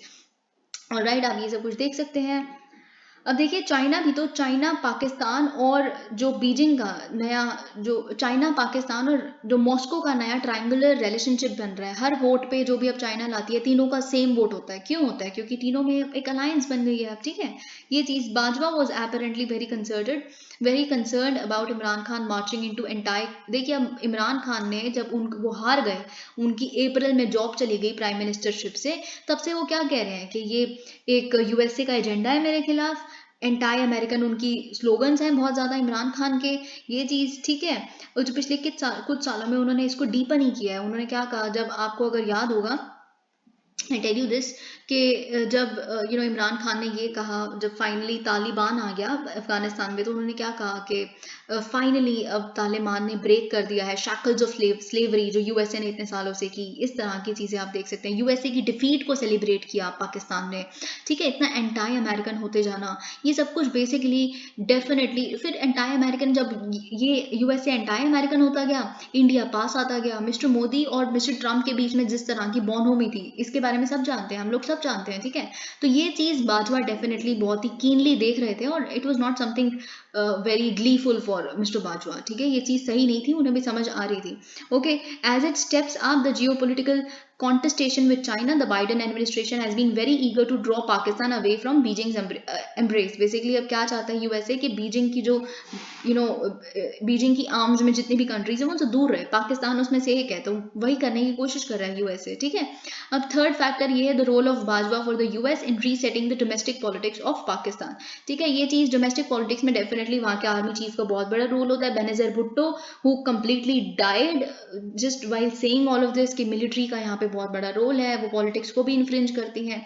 वहीं इमरान खान बर्दाश्त नहीं हुआ वहाँ की आर्मी चीफ से, क्योंकि जिस तरह का एंटाई अमेरिकन सेंटिमेंट उन्होंने अपने टेन्योर में अपने देश में इस्टेब्लिश कर दिया, वो चीज़ सबको समझ आने लग पड़ी थी, और army wasn't really happy with that. All right, ये चीज़ आप देख सकते हैं। अब इमरान खान क्या कहते हैं, जो शहबाज शरीफ की गवर्नमेंट है वो एक इम्पोर्टेड गवर्नमेंट है। किसने इम्पोर्ट करवाई है, यूएसए के द्वारा इम्पोर्ट करवाई गई है, एक अमेरिकन कॉन्स्पिरेसी कहते हैं इसको, जिसको बेसिकली जो हमारी मिलिट्री है उसने साथ दिया, यानी कि बाजवा ने साथ दिया, ये उनका वो है, तो ये चीज़ आप देख सकते हैं। ऑल राइट, अब देखिए बात क्या है, जो आने वाला जो भी चीफ आएगा, वो पता नहीं जो बाजवा ने पॉलिसीज रखी हैं उसको इंड्योर करेगा या नहीं करेगा, किस तरह से सक्सेसर फॉलो करेगा उनके फुट स्टेप्स को, नहीं करेगा। Nor is it clear if the armed forces are united. अब ये भी क्लियर नहीं है कि जो आर्म्ड फोर्सेज हैं, जो वहाँ की आर्मी है बेसिकली, अब तो वही डिवाइडेड लगती है। कहीं कहीं देखिए इमरान खान कहते हैं कि आर्मी सपोर्ट्स सम यंगर आर्मी ऑफिशियल सपोर्ट्स मी, ये कहते हैं, ठीक है। और ऑब्वियसली बाजवा कहते हैं कि आर्मी तो बिल्कुल अगेंस्ट है इमरान के, इस तरह का जिस तरह का उन्होंने एंटाई अमेरिकन स्टैंड रखा। तो अब आपस में ही आर्मी में जिस तरह की फूट डल गई है ये आप जानते हैं। Bajwa now says the Pakistani army should stay away from politics. वो चाहते हैं कि पाकिस्तान की आर्मी पॉलिटिक्स से अब बिल्कुल दूर रहे, उसमें बिल्कुल भी इंडल्ज ना रहे। और वो बार बार कहते हैं जियो इकोनॉमिक्स पे ध्यान दिया जाए रादर देन जियो पॉलिटिक्स। जियो इकोनॉमिक्स में ये भी आता है अगर भारत के साथ ट्रेड करने की जरूरत पड़े तो करें, वो इंपॉर्टेंट है ज़्यादा, यहाँ के लोग भूखे मर जाए, लेकिन आप जियो पॉलिटिक्स को मत छोड़ें, ये चीज़ नहीं, ये भी उन्होंने कहा है। और वो क्या कह रहे हैं बेसिकली, वो ये भी कहते हैं रीजनल पीस की बहुत ज़रूरत है, जिसमें अभी रिसेंटली उन्होंने स्टेटमेंट दी, राइट, जो कोकुल की एड्रेस था उनका वहाँ पे। अब देखिए बड़ी अच्छी इंटेंशन है, पर इसका कोई कॉन्क्रीट आउटकम आएगा, ट्रांसलेट होगा उसमें कि नहीं, ये तो आज तक हमें दिखा नहीं कुछ भी ऐसा, ठीक है। अब कोई गारंटी तो ये भी नहीं है कि आने वाले टाइम में रीजनल पीस कभी आने वाला जो उनका सक्सेसर है, जो हमने सीज फायर एस्टैब्लिश की है फरवरी 2021 में एक दूसरे के बीच में भारत और पाकिस्तान ने, अब पता नहीं उसको भी फॉलो करेगा कि नहीं करेगा, लेट्स सी व्हाट हैपेंस। ये सब कुछ आप देख सकते हैं। स्पेशली अब पाकिस्तान तो कम्प्लीटली डिसफंक्शनल हो चुका है, वहाँ की जो पॉलिटिक्स चल रही है जिस हिसाब से जो जल से निकल रहे हैं वहाँ पे, आप अगर आप देखते हैं कभी तो ये सब आप देख सकते हैं। Meanwhile both the USA which has long invested in Rawalpindi to pursue its interest, and India which seeks a peaceful relationship with its western neighbor must come to terms with Pak। अब देखिए Pakistan paradox, Bharat और USA दोनों को ही समझना पड़ेगा, कितना भी गंदा क्यों ना हो पाकिस्तान, कितने भी बुरे कर्म क्यों ना क्यों, पर definitely Pakistan is important enough to avoid total international isolation. आप उसको आइसोलेट नहीं कर सकते, वो इंपॉर्टेंट है, ये भी आप देख सकते हैं। पाकिस्तान की हम मानते हैं जियो पोलिटिकल सेलियंस जो है थोड़ी सी कम हो गई है, डिक्लाइन हो रही है, पर वो इंपॉर्टेंट है अभी भी, ठीक है। पाकिस्तान के यूजेस हैं वॉशिंगटन के लिए, ठीक है, थोड़े से कम हो रहे हैं, पर अभी भी एक ठीक है, स्ट्रेटेजिक पार्टनर नहीं हो सकता, पर फिर भी एक इंपॉर्टेंस है उसकी। इंडियाज इकोनॉमी टुडे 10 गुना ज़्यादा है पाकिस्तान की इकोनॉमी से। पाकिस्तान के जो पॉलिटिकल लेवराजेस है अगेंस्ट इंडिया है स्टेडीली वीकेंड, ठीक है, ये चीज़ आप जानते हैं, क्योंकि अब सारी कंट्रीज हमें फेवर करने लग पड़ी हैं, सबकी इंडिया फर्स्ट पॉलिसी हो गई है, पाकिस्तान को कोई पूछ नहीं रहा, सब कुछ ठीक है, हम समझ रहे हैं। तो इसीलिए बेसिकली बात क्या है कि ना हमने क्या, हमारा जो इंटरेस्ट है वो इकोनॉमी में है सबसे ज़्यादा, आपस में फ्री ट्रेड अग्रीमेंट्स करना, इंडो पैसिफिक में अपना क्वाड बनाना, ये सब कुछ, तो हम सही पाथ पे हैं, इसीलिए बहुत डरने की कोई ज़रूरत नहीं है। जो यूएसए की नई एंगेजमेंट हम देख रहे हैं पाकिस्तान के साथ, क्योंकि वो इतनी इंपॉर्टेंट हो ही नहीं सकती, क्योंकि अब खुद ऑटोमेटिकली उसका जो रोल है वो कम हो चुका है पाकिस्तान का। ये बाकी कंट्रीज भी जानते हैं, ये हमें डराने के लिए कुछ भी F-16 F-16 भेजते रहे, it's not important. Putin वाउज severe attacks after Russian missiles hit Ukraine. अब देखिए क्या हुआ है, रशियन मिसाइल 75 मिसाइल छोड़ी गई हैं वहां के सिटीज के ऊपर, जिसमें सिविलियंस की जान गई है यूक्रेन के। अब पुतिन ने बोला है कि देखिए आप, हमने तो रिटालिएट किया है, आपने हमारे वहां पे आके ब्रिज को तोड़ दिया, जो कर्च स्ट्रेट के ऊपर ब्रिज हमने बनाया था, जो क्राइमिया के साथ हमारे तमाम पेनिनसुला को जोड़ रहा था। So be ready for even more severe retaliation. अगर आप चाहते हैं तो हमसे सुन लीजिए कि there is no doubt, let there be no doubt. अपने दिमाग में कोई ये भ्रम भी मत रखिए कि आप हमारे यहाँ पे टेररिस्ट अटैक्स करेंगे और हम उसको वेलकम कर देंगे। तो ये जो हमने मिसाइल अटैक किया, it is just the beginning. ये उन्होंने चीज बोली है, उनके जो फॉर्मर प्रेसिडेंट है मेदवेदेव, जो बहुत ही बकवास स्टेटमेंट्स लिखते हैं, बहुत ही ट्रिगरिंग स्टेटमेंट्स लिखते हैं। I think you should actually pace down on them. और राइट, ये चीज़ आप देख सकते हैं, ये मिसाइल अटैक हुआ, ये काफ़ी ज़्यादा बड़ा हुआ है, बहुत सारी कैजुअलिटीज़, आई थिंक 11-12 तो तभी ऑटोमेटिकली बता दी थी एकदम इंस्टेंटली कि इतने लोगों की जान चली गई है। ये सब कुछ आप देख सकते हैं।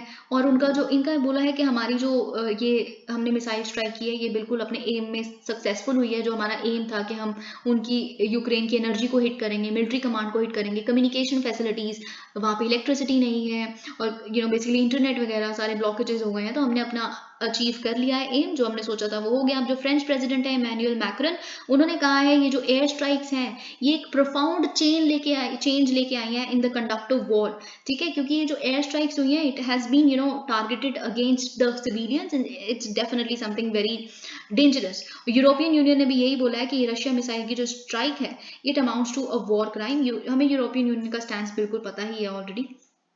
Alright, let's see this. Moldova says missiles crossed its air space. Moldova एक ईस्टर्न यूरोपियन कंट्री है, तो बेसिकली एक फॉर्मर सोवियत रिपब्लिक भी है। इन्होंने कहा है कि हमारी एयर के ऊपर से ही बेसिकली जो ये मिसाइल्स, क्रूज मिसाइल्स गई हैं रशियन की, जो टारगेट की है जिसने बेसिकली यूक्रेन को, वो हमारी एयर स्पेस से गई है। तो फिर उन्होंने मॉस्को के जो एनवॉय है, एम्बेसडर को, जो वहाँ पे मोल्डोवा में बेसिकली डिप्लॉय किए गए होंगे, उनको बुलाया और उनसे एक्सप्लेनेशन मांगी कि आपने कैसे किया ये सब वगैरह, और हमारी परमिट के बिना ये सब, ठीक है। और वहाँ एक तरफ बेलारूस का अगर हम देखें, बेलारूसियन प्रेसिडेंट जो है लुकाशेंको, आपको बहुत अच्छे से पता है, जो the only remaining dictator in the Europe, you know that right. तो उन्होंने बोला है कि हम तो प्रेसिडेंट व्लादिमीर पुतिन के बिल्कुल साथ हैं, और पर हम ये बता दें कि यूक्रेन तो हमारे ऊपर अटैक प्रिपेयर कर रहा है, हम हमारी कंट्री को अटैक करने के लिए। देखिए कुछ भी हो, बात ये है कि ये डिजास्टर जो सिर्फ रशिया और यूक्रेन के बीच में है, वो कहीं स्पिल ना कर जाए पूरे यूरोप में, and it would be very very dangerous. Okay, अगर ये हो रहा है मोल्डोवा, या फिर हम बेलारूस को देख रहे हैं, पोलैंड आ जाएगा कल को, जर्मनी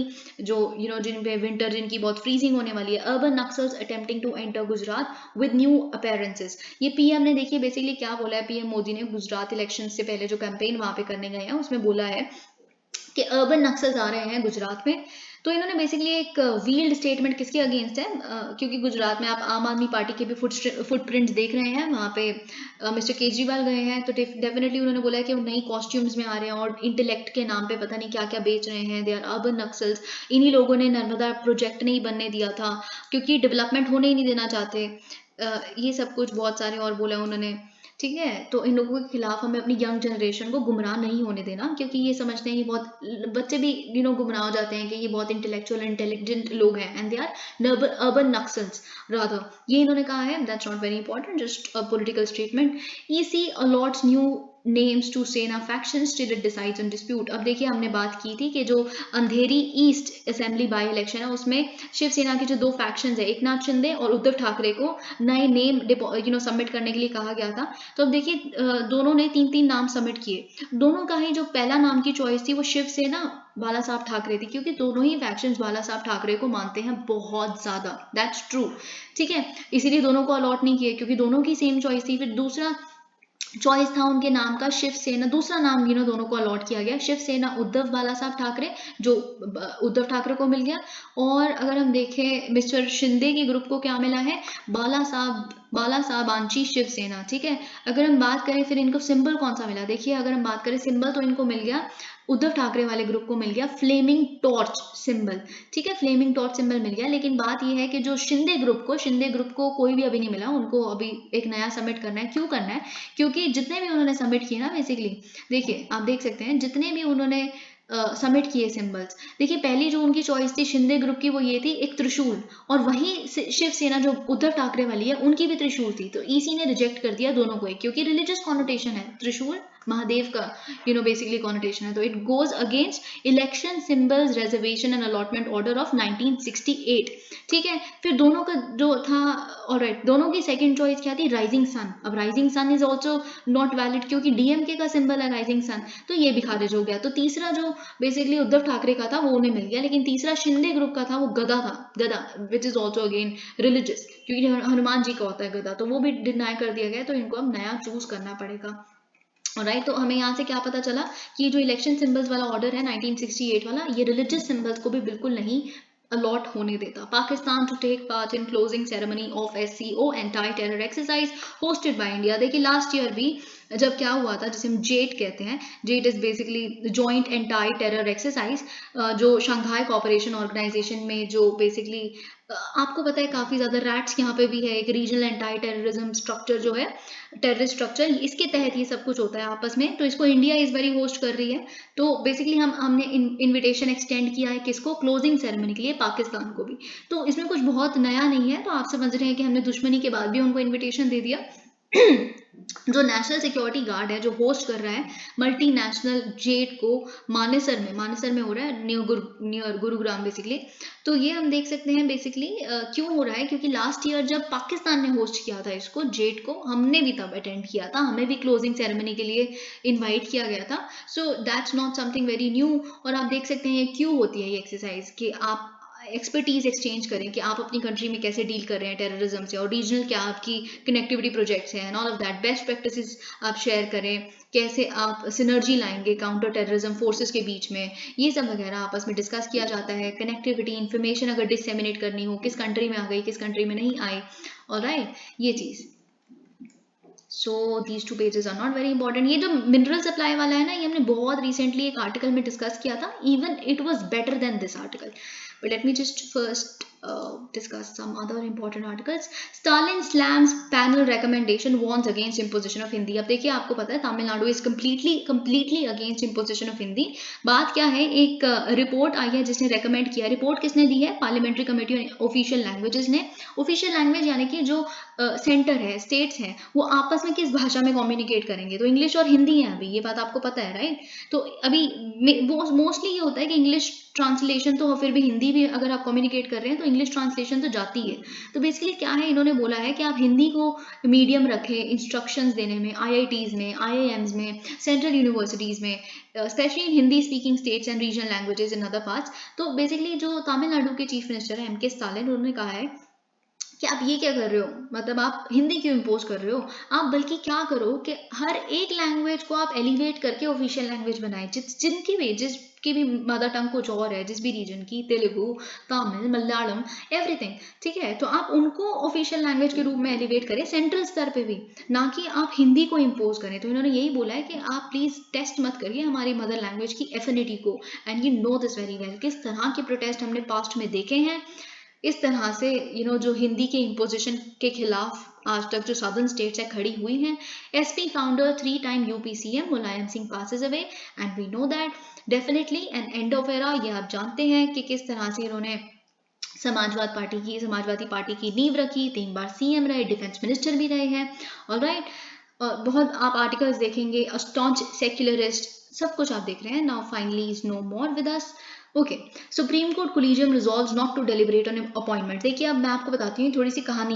हुआ क्या था यहाँ पे। देखिए क्या हुआ था कि सुप्रीम कोर्ट ने बोला था, देखिए आपको पता है जब क्या होता है ना, जब सुप्रीम कोर्ट जो चीफ जस्टिस होते हैं, चीफ जस्टिस को जब रिकमेंडेशन के लिए ना, जब लॉ मिनिस्ट्री भेज देती है कि आप क्या चाहते हैं, आपके बाद चीफ मिनिस्टर कौन बने, चीफ जस्टिस ऑफ इंडिया कौन बने, सबसे सीनियर मोस्ट ही बनते हैं, उनके बाद जो होते हैं, जैसे अब डीवाई चंद्रचूड़ जी बनेंगे मोस्ट प्रोबेबली। तो जब वो उनको भेज देते हैं ना कि आपके बाद हम किसको अपॉइंट करें, उसके बाद चीफ जस्टिस ऑफ इंडिया कोई भी बड़े इंपॉर्टेंट डिसीजंस नहीं ले सकते, मतलब उनका tenure has come to an end, sort of, ठीक है। तो चीफ जस्टिस ऑफ इंडिया उसके बाद किसी और अपॉइंटमेंट पे साइन नहीं कर सकते, यानी कि जजेस को सुप्रीम कोर्ट में लाना हो, हाई कोर्ट जजेस को, and all of that can not be done after that. जब आपके पास एक लेटर आ गया लॉ मिनिस्ट्री की तरफ से कि आपके बाद चीफ जस्टिस ऑफ इंडिया कौन होगा। लेकिन फिर भी सुप्रीम कोर्ट के जो chief justice of India basically हमारे यूयू ललित ने क्या किया, 10 लोगों को उन्होंने एलिवेट करना था सुप्रीम कोर्ट जज के रूप में, ठीक है। तो बेसिकली उस 10, अब ये चीज तो आ गई थी, तो उस चीफ जस्टिस ऑफ इंडिया ने क्या करने की कोशिश की, उन्होंने कहा कि हम सर्कुलेशन के माध्यम से, फेस टू फेस हम नहीं करते इसको डिस्कस कि किसको एलिवेट करना है किसको नहीं करना, हम सर्कुलेशन उन्होंने भेजने की, एक रिटन एप्लीकेशन एससीसी भेजने की, सर्कुलेट करने की कोशिश की जो 5 सीनियर मोस्ट जजेस है, कोलिजियम जो है उनमें, ताकि वो डिसाइड करके रिटर्न वो दे दें कि अच्छा ठीक है ये टिक मार दो, ये नहीं इनको एलिवेट करना, ये सब। तो इसके अगेंस्ट बहुत सारी आपस में बहस हो गई, तो फाइनली इसको अब बैक बर्नर पे रख दिया कि नहीं जी, अलाउड ही नहीं है, ऐसा नहीं हो सकता, अब ये 10 जो जजेस हैं इनको हम चूज ही नहीं करेंगे, ठीक है, ये चीज, ऑलराइट।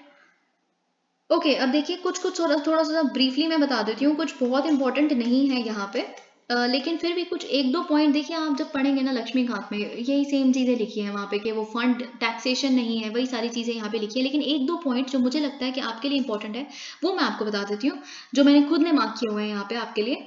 ओके, तो सबसे बड़ी बात ये है कि ये सब कुछ हमें पता है, टैक्सेशन वाला, ऑल राइट। अब देखिए बात ये है कि इन्होंने, जो करंट यूनियन गवर्नमेंट है उसने क्या किया है, फर्दर सेंट्रलाइज कर दिया है सर्विस डिलीवरी को बाय टेक्नोलॉजी। आपको पता है कि अब पंचायत क्या रह गई है, पंचायत सिर्फ और सिर्फ फ्रंट ऑफिस रह गई है सेवरल यूनियन गवर्नमेंट के प्रोग्राम्स के लिए, ठीक है। जो रेडियो सुनने के लिए आते हैं कि क्या नई स्कीम आई है, लोग बस आते हैं लोकल गवर्नमेंट रिप्रेजेंटेटिव्स के पास, और कुछ भी नहीं रह गया।